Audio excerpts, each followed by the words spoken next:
The project name is Simple Rube Goldberg Machine. In this machine, consequent motions are cascaded so that the final motion is achieved. In this, we have got this inclined motion.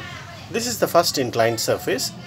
The ball traveling on this inclined surface will fall on this bucket, and this will pull the bucket low. Now this bucket is connected through this pulley to this lever. Now this pulley, you can see that there is a green part. The thread should be at the center of this green part.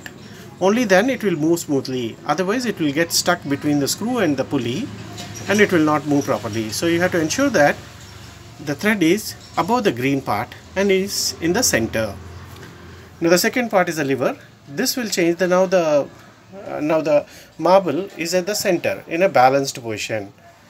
When this bucket moves down, this will pull this surface up, so it becomes the second inclined surface, and the ball keeps rolling from this position to this position, and it will travel in this position and it will hit this lever.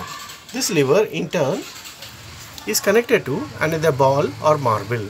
This marble is supported with a small white material so that it stays there, otherwise it will roll down. So once it is positioned in this position, now this will travel here, then this will travel here, then it will go through this maze. This maze consists of several disconnected blocks.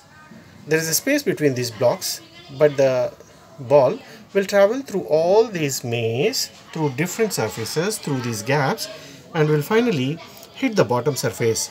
The bottom surface is further an inclined surface. This surface, the ball will travel and hit this car. The car is connected to the ball and it will hit the ball, and the ball will go to the golf court. So it will make a goal. Now let's see its operation. Place this, simply release it.